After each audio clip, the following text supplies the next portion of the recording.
for coming back to my channel. Today we're going to be working on another sewing project. As you can see here, I have a lot of unfinished slash halfway through a lot of projects, but today we're going to be doing one all in one sitting. So I found this nice fall sweatshirt at the thrift store and I thought it went really well with this yellow flannel that I picked up.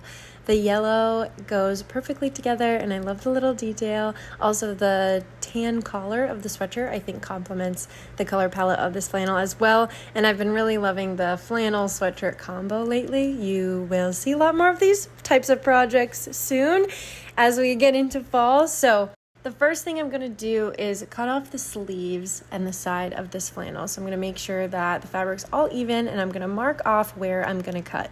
Now for these, I want to cut as close to the collar corner as possible so that I have the entire shoulder seam and the whole side of the shirt, because I want it to be a little bit of a drop sleeve, a little bit of an oversized look. So here I am just cutting along. The really nice thing about flannel is that I don't really ever feel like I have to draw on it to make a marking. I just make sure the fabric is flat and not bunched up anywhere, and I can cut straight along the pattern itself.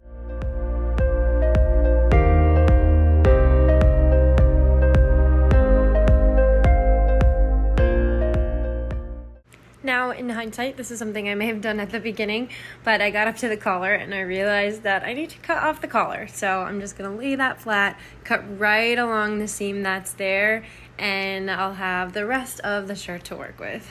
One thing I also did, just to save as much of the integrity of this flannel as I could in case I wanted to use these other pieces, was I didn't cut across that button there, but I went down and just cut all the buttons. I don't know if I will sew these onto a new project, but I figured I would save it as it is just in case.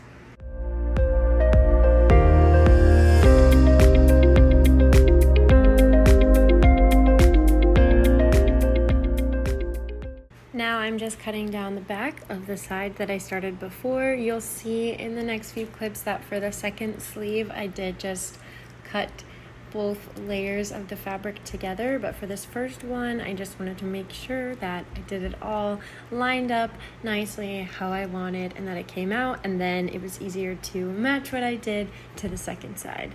Now if you choose to do what I'm showing here, just make sure that both layers of your fabric are laid nice and flat and they are lined up so that when they are separated from the rest of the shirt, you'll have one clean line to add to the next piece.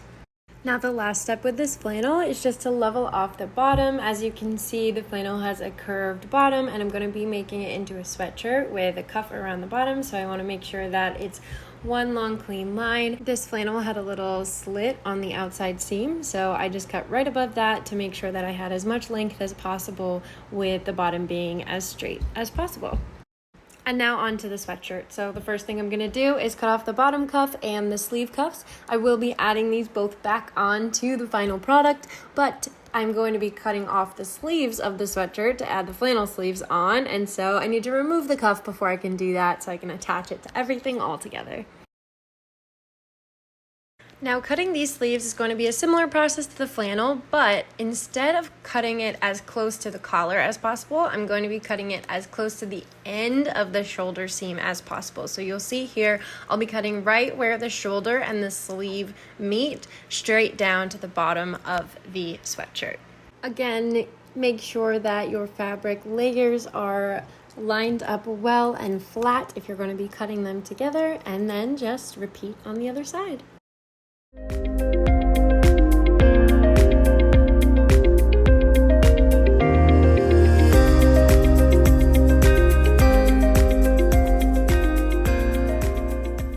Now for these last few steps, unfortunately I lost some footage of performing these steps, but if you've made it this far, the best is yet to come. You're going to keep the center piece as it is, right side out. You're going to line up each sleeve, making sure you have the right one on both sides. Then you're going to lay the front of the sleeve, right sides facing, on top of this centerpiece of the sweatshirt. Pin those together, flip the sleeve inside out, pin the back together, and then you're just going to be sewing one long seam to connect the sleeve to the center of your sweatshirt. The biggest thing to keep in mind here is to line up those shoulder seams as perfectly as you possibly can, and you'll be good to go. The last thing I do after these seams is I just finish them off with a zigzag stitch to keep that fabric all together, make the seam nice and strong. And here is the final product. I love this piece so much. It's really bringing the fall vibes here at the beginning of August. I love how the colors work together. The details of each piece just go so well together. And now it is a one-of-a-kind, unique, upcycled gem. This is actually available on my Etsy right now. The link is going to be in the description. If you like this piece, please let me know, follow my Etsy shop, and subscribe to my channel for new upcycled projects just like this one. Thank you so much for watching. I hope you have a beautiful day.